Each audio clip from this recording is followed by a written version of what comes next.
Colinas, colinas, bajo este octubre ácido. Colinas, colinas, descomponiendo, reiterando matices aún fríos. Esos versos interminables que se van encabalgando uno con otro y al final uno no sabe bien de dónde viene, ¿no? Hay toda esa deriva y también como cosa de afluentes, ¿no? Como cosa como que se va expandiendo, ¿no? Oh paisaje que nos puedes cantar en la tarde agria e indecisa. Esto es Río Sapiens, podcast. Memorias de agua. Memorias de agua.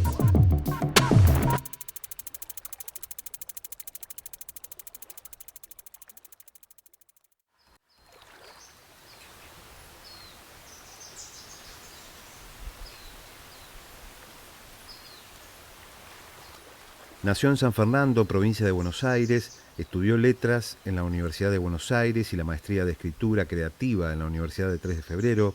Publicó los libros de poesía Parto Mular en 1998, El proceso de fotografiar en 2014, La casa de la playa en 2018, Dos poemas inconclusos en 2020 y el volumen que recopila sus colaboraciones y notas críticas, Sombras, Bajo la lámpara de aceite, Notas breves sobre libros y literatura, también en 2020.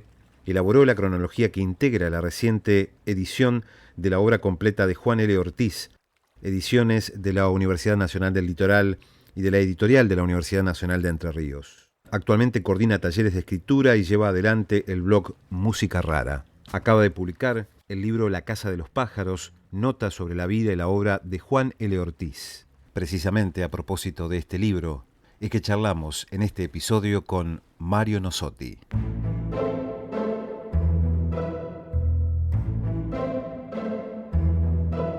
Bueno, Mario, en primer lugar, gracias por recibirnos acá en tu hermosa casa. Bueno, gracias a vos, un placer poder estar charlando de Juan L. Estamos en el barrio de Florida, en Vicente López, y estamos muy cerca del río, ¿no? El río de la Plata, este río tan particular, tan gigante, tan parecido al mar, el río sin orillas, como lo llamó Juan José Saer en ese libro extraordinario que escribió. ¿Qué relación tenés? ¿Cómo te conectás con el río de la Plata en particular y en general con los ríos? Sí, en este barrio está bueno porque en principio como que hay muchos árboles, muchos pájaros y cerca están las vías del ferrocarril Belgrano, que hay toda una zona así verde para salir a caminar. Y el río sí, suelo ir, yo digo que vivo entre dos ríos, el del Río de la Plata y el otro gran río que es la Panamericana, ¿viste? Que es un río de autos. Pero como que los dos tienen el rumor ese de río. Y bueno, y soy un porteño que de alguna forma, nada, estoy enamorado de Entre Ríos, pues mi abuela era entrerriana, era de Gualeguaychú, y medio que de ahí creo que viene también algo un poco que tiene que ver con la provincia de Entre Ríos y con Juan L., ¿no? Con toda nada, con todo lo que implica un entorno, ¿no? Que es bastante decisivo en la escritura de Ortiz y en cierta concepción así del paisaje, etcétera, ¿no? Así que un poco de ahí viene mi relación. Soy como un porteño, pero con el alma media entrerriana, ¿no? Claro, pero naciste en San Fernando, ¿verdad? En zona de Delta. Me comentabas que viviste por ahí de niño, pero bueno, algo de todo eso, algún viento tenés que haber recibido de esa zona de ríos. Sí, fue apenas para donde nací, después ya me vine acá a Florida. Pero bueno, sí, medio que nosotros vivimos un poco de espalda al río, ahora se está aprovechando un poco más, ¿no? Pero es verdad, estamos al lado de un gran río y casi ni nos damos cuenta, ¿no? Es bastante notable porque, bueno, en Entre Ríos, en Paraná, en todos esos lugares el río es como una presencia así. Montevideo incluso, el vínculo que tienen los montevideanos con el río es distinto al de Buenos Aires, ¿no? Total, que nosotros como que no, sí, como que Río es una presencia ahí, eh, omnipresente, pero a la vez media como invisible parece, ¿no? Para nosotros. Pero bueno, nada, está bueno tener el río acá cerca. Ahora vayamos a tu última publicación, este ensayo biográfico sobre la vida y la obra del gran poeta entrerriano Juan L. Ortiz, que titulaste La Casa de los Pájaros, en alusión a una casa que habitó por un tiempo corto, ¿no? Juan L. en su transición entre Gualeguay y Paraná, ¿no? Sí, un poco el libro en parte es la búsqueda de esa casa, ¿no? De esa casa que Juan L., donde vivió un año, que fue cuando dejó Gualeguay, fue como un intermedio entre su mudanza de Gualeguay y su radicación definitiva en Paraná, que fue en el año 41, 1941 por ahí. Él venía ya alejándose de Gualeguay, bueno, por distintas cuestiones que un poco están esbozadas en el libro, ¿no? Cuestiones de políticas, que ahí sí tenía, él en ese momento tenía una militancia bastante activa, eh, y también por una cuestión de que muchos de sus amigos se habían ido ya de ahí, ¿no? Mastronardi. Y, y bueno, se fue a vivir con la mujer y el hijo a esa casa en Estación Carbó, que es a unos 15 kilómetros de Gualeguay. Es un caserío, casi ni un pueblo. Eh, y en esa casa, que era propiedad de una persona de apellido Veracochea, que estaba casado con una hermana de Juan L., bueno, ahí vivió durante prácticamente un año. Y hay un poema que se llama justamente La Casa de los Pájaros, que un poco es uno de los poemas biográficos, como se conocen esa serie de poemas, donde habla de su estancia en esa casa, ¿no? Y bueno, el libro, si bien tiene muchas vertientes, confluye un poco en esa casa y en ese poema, ¿no? Un poco esa es la historia.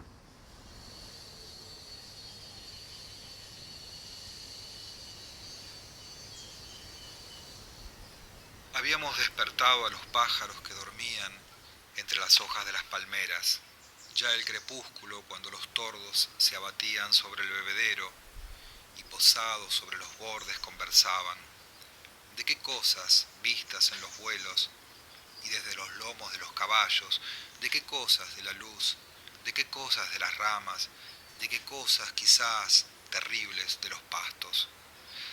Ya el crepúsculo, cuando los tordos conversaban, qué sombras intrusas y nefastas se atareaban bajo el corredor todavía rosa y encendían un escándalo blanco en la cocina. Desde marzo hasta octubre, suya y de las palomas y de los chingolos y de los gorriones y de las tijeretas y de los loros y de otras alas que, no sé, casi de mariposas, había sido la fronda.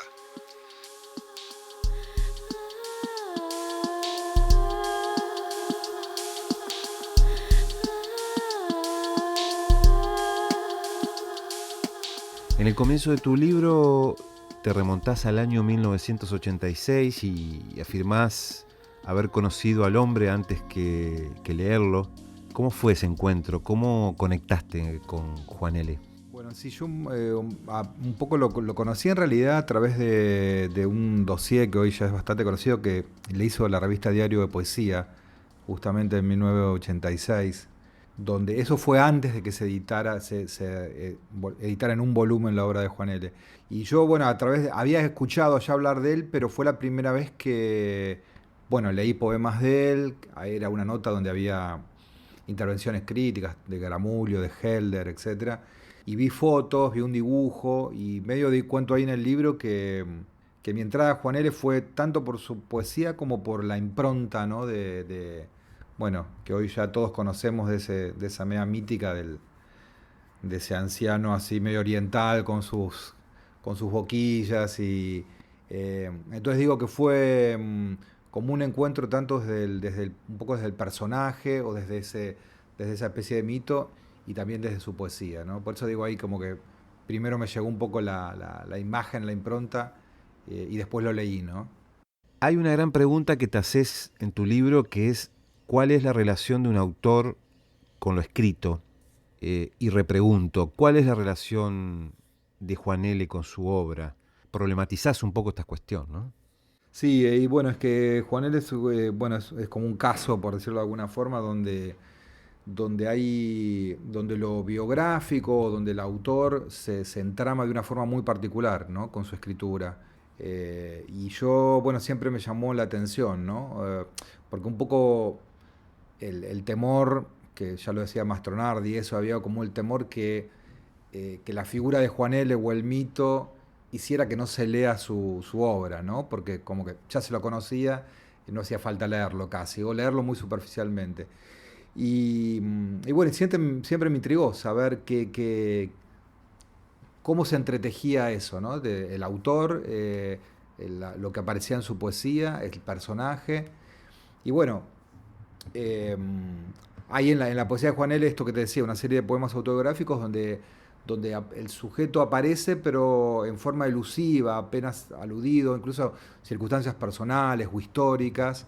eh, y es una forma de representación bastante particular, ¿no? De cómo una figura de autor puede aparecer en la escritura o en la poesía, ¿no?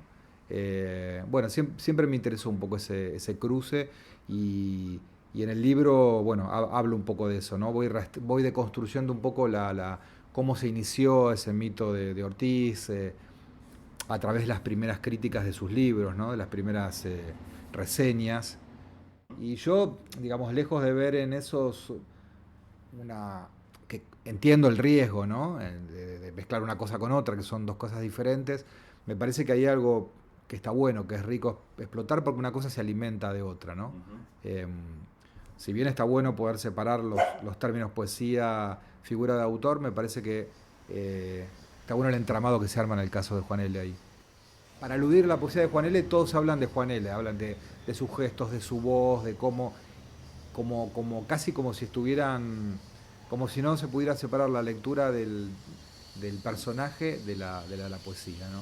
Juan José Saer, al hablar de Juan L., apeló a la idea de autonomía para definir su obra, y en un sentido tenía que ver, bueno, con esa idea de la poesía, ¿no? No solo como hecho artístico, sino también como modo de vivir poéticamente.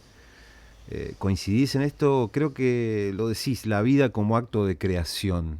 Sí, bueno, eso de la autonomía que dice Saer se da, me parece, en varios niveles, ¿no? En Juan L. Por un lado, esto que decís vos como alguien que fue como siempre fiel a su, a su proyecto a un lugar físico, a un paisaje, pero también autonomía en cuanto a que uno cuando lee todos los libros de Juan L. ve eh, como una serie de recursos formales, una serie de cosas como que son muy suyos, ¿no? Muy de su obra. Eh, También autonomía en que durante mucho tiempo no se sabía cómo clasificarlo, se lo ponían en la generación del 40, después, entonces, un poco eso, ¿no? Alguien que aparentemente parecía al margen, como que medio como un alien dentro de la poesía argentina. Un poco en el libro después se matiza esto y se trata de mostrar de dónde viene, ¿no? Juan L., ¿no? Hay toda una historia atrás también, no es que salió. Pero es verdad que es un caso así donde de alguien que crea sus propias reglas, ¿no? Un poco me parece por eso viene el tema de la autonomía.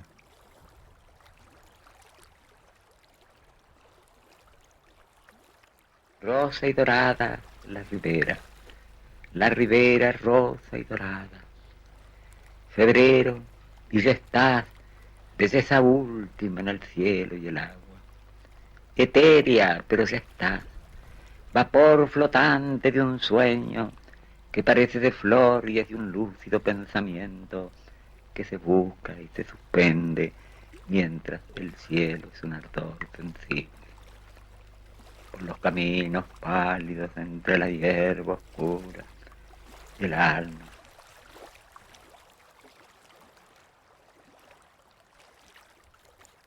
Tengo acá anotadas algunas definiciones en tu libro, algunas definiciones más sobre Juan L., sobre su poesía.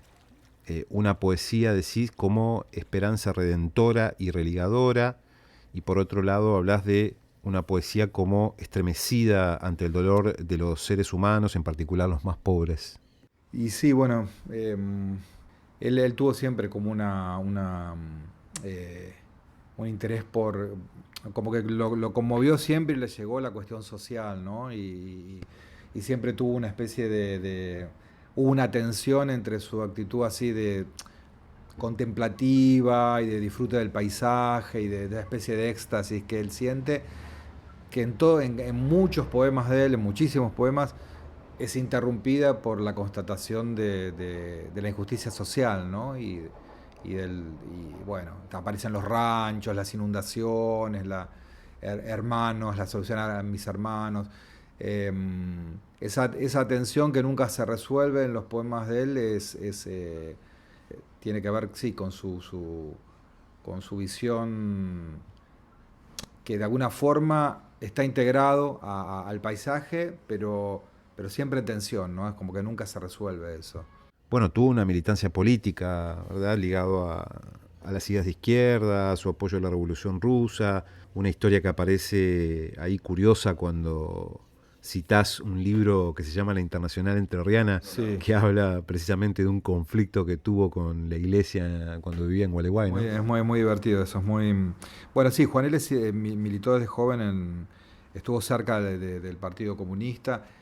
Bueno, eso Agustín Alzari, que es un investigador de Rosario, en los últimos años rescató esa fase política de Juan L., ¿no? Que estaba media atrás del poeta este, así aparentemente más de la parte contemplativa, ¿no? Y bueno, y gran parte de que Ortiz sea conocido también en Buenos Aires y todo se debió a su vinculación con el PC, ¿no? Ahí en revistas del PC, a través de César Tiempo, él empezó a publicar poemas y un par de libros se publicó a través de editoriales vinculadas al PC. Y bueno, y eso que me decís, sí, él tenía un grupo donde se juntaban a leer a Marx con Eva Barrandey, otra poeta de Gualeguay, bueno, y varios personajes de ahí, entre los que estaba Mastronardi. Y bueno, se armó un revuelo con gente de la iglesia de Gualeguay, porque ellos querían dirigir, renovar la biblioteca Fomento, que hoy se llama Biblioteca Carlos Mastronardi. Y entonces, bueno, hay un tironeo ahí con la iglesia que los acusan como agentes comunistas digamos, gracioso en el sentido de que era todo un nivel bastante pueblerino. Si bien después hay como se va acrecentando la represión contra el comunismo y qué sé yo. Esto es década del 30, ¿verdad? Estamos hablando del 30 por ahí, 30 y algo. Y bueno, y hay muchas anécdotas, ¿no? De las discusiones que se armaban entre los diarios locales, Emma Barrandilla, hasta que al final ellos logran dirigir esta biblioteca y bueno, y la renuevan, viene un montón de gente a Gualeguay, de eso también habla un poco el libro. No olvidéis que la poesía, si la pura sensitiva o la ineludible sensitiva, es asimismo, o acaso sobre todo, la intemperie sin fin, cruzada o crucificada, si queréis, por los llamados sin fin, y tendida humildemente para el invento del amor.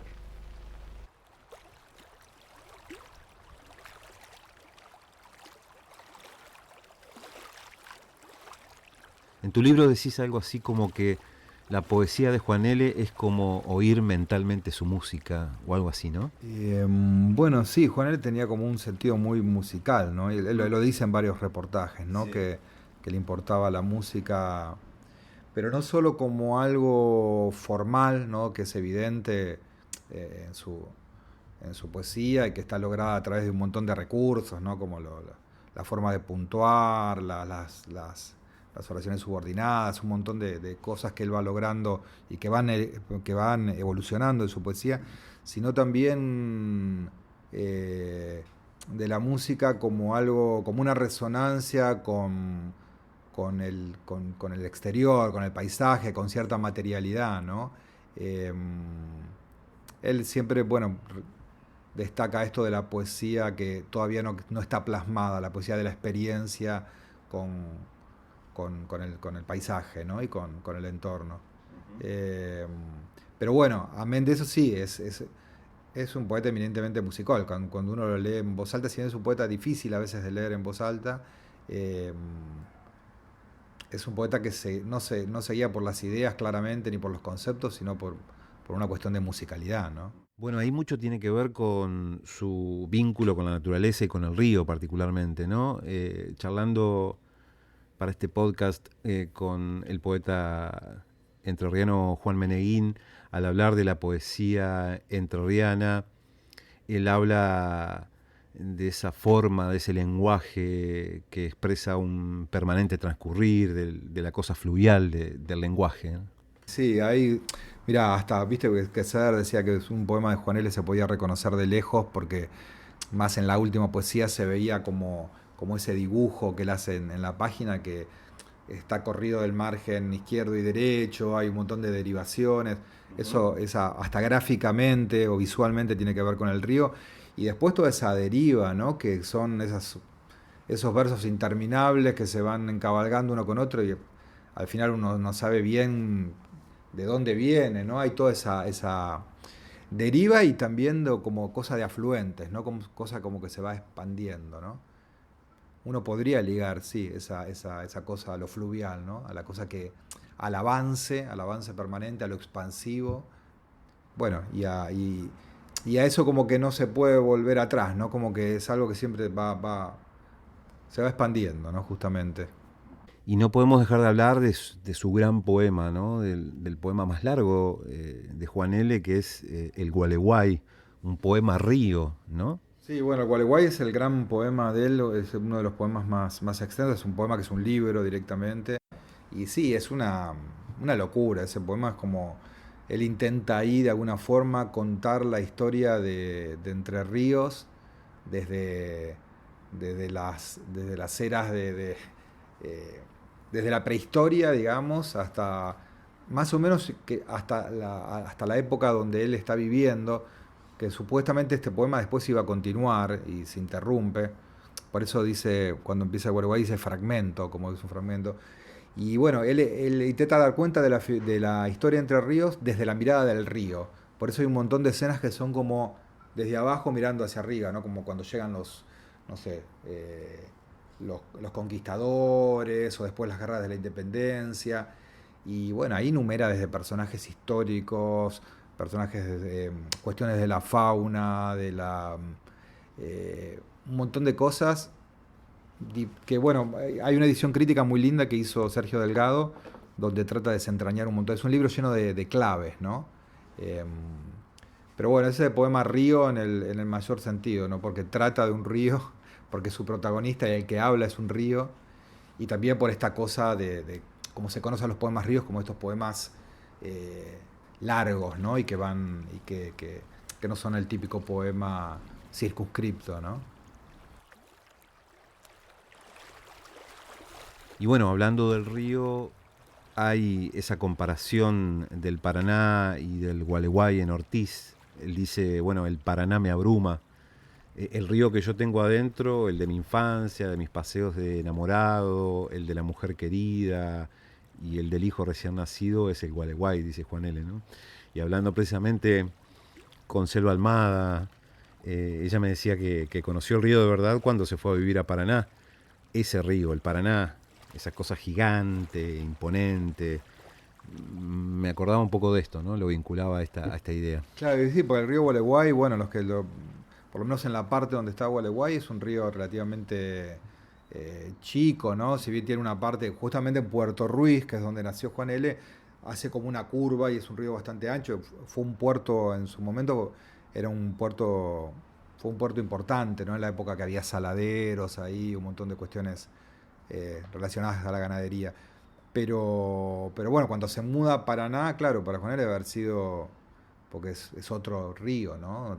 Caudaloso, con islas, y él siempre de alguna forma, su, su paisaje y su corazón siempre estuvo en Gualeguay, ¿no? Y él lo dice en un montón de reportajes, ¿no? Que si bien ama el paisaje de Paraná y el río Paraná, eh, su río es, bueno, por algo también dedica su libro más eh, no es pretenciosa la palabra, pero como más importante, que es justamente el Gualeguay, ¿no? Otra cosa que me llamó la atención que mencionás en tu trabajo es cuando hablas de un ocasional vegetarianismo de Juan L. ¿En qué sentido No, está bueno, planteado? en una época sí, bueno, tenía todo esto que ya es conocido, ¿no? Sobre su gran sensibilidad con los animales. Hay un poema larguísimo que habla sobre unos gatitos que una vecina parece que mató unos gatitos. Es un poema larguísimo, muy raro, que es hermoso y hay, bueno, están los poemas sobre sus perros, ¿no? Eh, y sí, esto que digo ahí, tenían un comercio afín en Puerto Ruiz, esto cuando él era donde nació, tenían como una carnicería. Y él en un reportaje dice, ¿no? Como que le espantaba eso en relación a su... Tuvo una época donde era como de comer poca carne, si bien cuando hacían los asados esto con Saer, todo él iba y seguramente comía. No lo tengo claro eso, pero bueno, varias veces he leído por ahí como que, como más que nada en sus últimos años, tenía una cosa de no comer animales, ¿no? Eh, pero bueno, hay un montón de anécdotas con eso de que no quería matar los bichos, viste, que su casa, bueno, había un montón de gatos, perros. Eh, bueno, un poco era un poco la visión de él de la naturaleza y de los animales como algo, eh, nada, como algo que tenía resonancias así, no sé si sagradas, pero sí nada, como algo que habría que cuidar. Yo creo que en este momento, justamente hablaba con una persona el otro día, donde hay tanto tema con esto de lo ecológico, donde estamos viviendo estos temas de los incendios, de la sequía. Creo que a él le hubiera afectado bastante, ¿no? Porque él, Bueno, la bajante del Paraná. la bajante del Paraná, claro, para él la poesía no era simplemente algo, viste, decorativo que se escribía, sino tenía que ver con una relación muy concreta, ¿no? Con su entorno. O sea que calculo que le hubiera preocupado bastante, ¿no? Como a nosotros, esto que está pasando. Entre tantas cosas interesantes me llamó también la atención una anécdota que mencionás acerca de un poema de Juan L. que se llama La niña que venció al río, dedicado a una nadadora del Rowling Club de Paraná, ¿no? Si mal no recuerdo, creo que es a Silvia Reula o algo así. Por otro lado, el poema no tiene nada, o sea, es un poema totalmente alusivo, ¿no?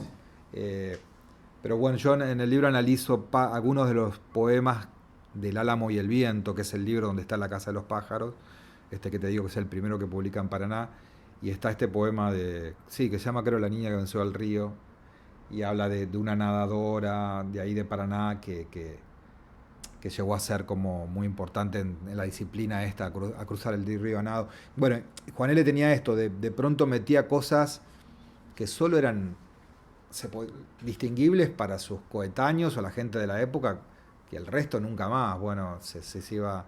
Tenía eso, ¿no? De trabajar como con muchos niveles de referenciales, ¿no?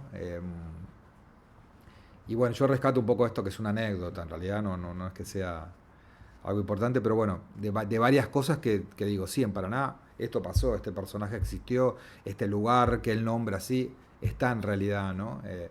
Un poco ese juego con lo referencial que tiene él, que es muy alusivo, muy delicado, muy así de costado, pero a la vez está, ¿no? Sí, me llamó la atención porque esta cuestión de una niña que vence al río nadando, siendo que, bueno, los que somos enterrianos siempre tenemos en nuestra memoria, en ese vínculo con lo fluvial y con el río, esas historias de los ahogados. También lo hablábamos con Selva Almada. Incluso en su última novela, No es un río, hay una historia ahí de adolescentes que tienen un accidente automovilístico y se mueren, una historia trágica, que se mueren ahogados. Pero bueno, esta cosa estas historias, digamos, que nos enteramos siempre, hoy tengo en mi memoria, ¿no? De alguna historia de gente que sabía nadar muy bien, pero que de repente el río se la llevaba igual, y particularmente si pensamos en el Paraná, ¿no? Un río que impone respeto, lleno de remansos, distinto a otros ríos que pueden ser un poco más amigables también, como el Uruguay o el Gualeguay, ¿no? Bueno, ahí ves la ventaja, entre comillas, o la diferencia de alguien como vos que es entrerriano y alguien que es porteño, ¿no? Que todas esas cosas, digo, hay un montón de cosas que tienen que ver Sí, con el lugar donde uno vivió, se crió y todo, que para alguien que viene afuera, por eso para mí también era un desafío, ¿no? Porque primero no había biografías de Juan L., que es como uno de nuestros principales poetas, y yo venía medio de otro lado, ¿no? Porque un porteño se meta. Pero bueno, los entrerrianos no lo hicieron, entonces lo hice yo. Y alguien lo tenía que hacer. Ahí lo tenía que hacer.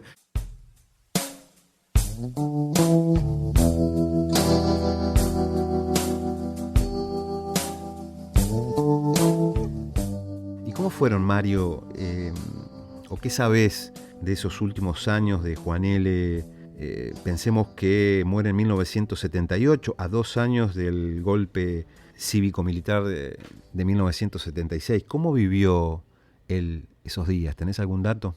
Mira, hay algunos datos de testimonios de amigos de él. Hay un libro que se llama, que es de Hugo Gola, que fue muy cercano a Juan L., fue el que lo ayudó a publicar la primera edición de la obra completa, ¿no? En la editorial Vigil. Y sí, él cuenta justamente que muchos de sus amigos estaban exilados. Juan L. siempre vivió bastante humildemente. eh, y si bien tenía su grupo de amigos que lo visitaban, en esa época estaba todo muy diezmado. Y bueno, y estuvo bastante solo, ¿no? Eh, y también por el tema político, ¿no? Porque, como te decía, su fama de comunista nunca lo abandonó, a pesar de que en ese momento él no militaba, siempre estuvo con gente de izquierda. Y, y bueno, nada, como te decía, él había en el 70, se publica por primera vez, se reúne la obra completa, y gran parte de esa edición se perdió porque la editorial que la publicó fue intervenida y se quemaron un montón de libros. Por eso siempre circuló muy poco. Yo tengo acá unos pocos, son 3 tomos, así de tapa media plateada. O sea que sí, lo afectó, yo creo que lo ha afectado mucho. En varios reportajes se habla, incluso habla de la muerte de Urondo en un momento. Eh, Él tenía varios amigos que ya estaban exilados, eh, o sea que yo creo que eso debe haber sido un momento bastante difícil para él, si bien fue el momento donde ya se lo empezó a reconocer a él como un gran poeta, ¿no? A partir de la edición de su obra, ¿no? Eh, pero bueno, en algunos reportajes él creo que habla de esos últimos años. O sea, mucho de la reconstrucción del libro, de la parte biográfica, está basada en los reportajes que juntó Osvaldo Aguirre, que recopiló y que publicó Mansalva. Es un libro que se llama muy lindo, se llama Una poesía del futuro. Y ahí él en algunos momentos habla, pero bueno, sí, fueron años difíciles, como para tantos otros, ¿no? Por otro lado.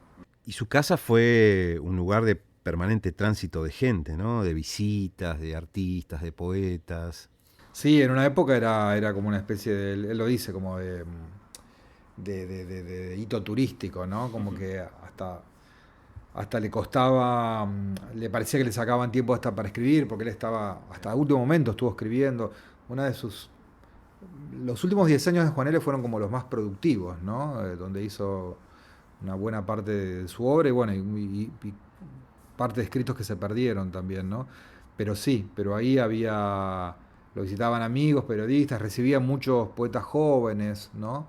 Eh, y hay muchas anécdotas, ¿no? De gente de Buenos Aires que lo iba a ver, ¿no? Que yo, Tamara Cambesain, el grupo de Santa Fe que era Saer, que era Urondo, que era Marilyn Contardi.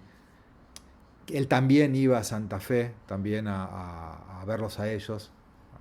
Eh, y sí, en un momento era como una especie de viaje iniciático de los poetas argentinos, ¿no? Ir a verlo a Juan L. Y en general él los recibía a todos. Estaba la mujer, Gerarda también, que era eh, muy generoso, ¿no? En ese sentido. Que hoy, bueno, sigue estando la casa y sigue siendo la casa de la familia, si bien está modificada, el estudio de él y todo eso. Creo que la biblioteca la donaron a la Biblioteca Provincial de Paraná, bueno, pero bueno, su casa sigue estando, es ahí, no sé si vos fuiste alguna vez, la conocés, ahí está sobre es medio una diagonal, vos ves, y está la barranca y el río, ¿no? O sea que él medio que abría la puerta y tenía el río enfrente, ¿no? Esa fue la segunda casa, porque cuando se mudó a Paraná, vivió en otra casa y después de unos años eligió ese lugar, ese terreno y se hizo construir esa casa, ¿no? Que hay una anécdota, que él quiere una ventana que dé al río y qué sé yo. Em, él, a través de creo que fue de un crédito del banco hipotecario, que yo, se pudo hacer esa casa, ¿no? Bueno, Mario, te invito, si te parece, a leer algún pedacito, algún fragmento de algún poema de Juan L. Bueno, acá está La Casa de los Pájaros. Puedo leer el comienzo de La Casa de los Pájaros, quizás. El libro tiene completo el poema este. Justamente ahora, para los que lo quieran escuchar, hay un podcast que se llama Orden de Traslado, donde hicimos una lectura coral del poema este de Juan L., donde leen Arturo Carrera, Francisco Garamona, bueno, Tamara, que falleció hace poquito, Tamara Camesain, bueno, Laura Crespi, Roxana Páez, bueno, son varios, ¿no? Es un poema que tiene unas 6-7 páginas, ¿no? Leo el comienzo. La Casa de los Pájaros. Habíamos despertado a los pájaros que dormían entre las hojas de las palmeras. Ya el crepúsculo, cuando los tordos se abatían sobre el bebedero y posados sobre los bordes conversaban. ¿De qué cosas vistas en los vuelos y desde los lomos de los caballos? ¿De qué cosas de la luz? ¿De qué cosas de las ramas? ¿De qué cosas quizás terribles de los pastos? Ya el crepúsculo, cuando los tordos conversaban, qué sombras intrusas y nefastas se atareaban bajo el corredor todavía rosa y encendían un escándalo blanco en la cocina. Desde marzo hasta octubre, suya y de las palomas y de los chingolos y de los gorriones y de las tijeretas y de los loros y de otras alas que, no sé, casi de mariposas había sido la fronda. Los petirrojos ardían aquí y allá junto al camino, los gráciles tallos de la flor morada.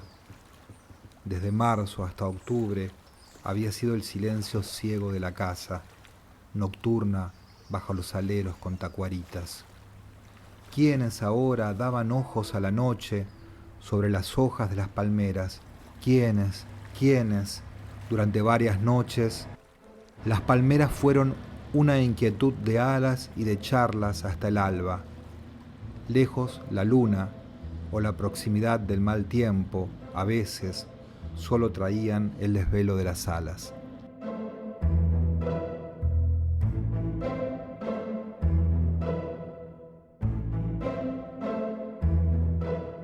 Bueno, Mario, muchas gracias por habernos recibido acá en tu casa y por esta charla.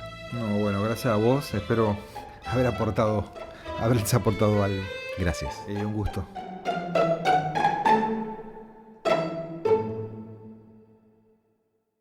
La voz de Juan L. que escuchamos fue tomada del documental Homenaje a Juan L. Ortiz, de Marilyn Contardi. Esto fue Río Sapiens, Memorias de Agua. Estamos en Instagram como rio.sapiens y en Twitter, Río Sapiens. Podés escucharnos a través de Spotify, Google Podcast, SoundCloud, YouTube.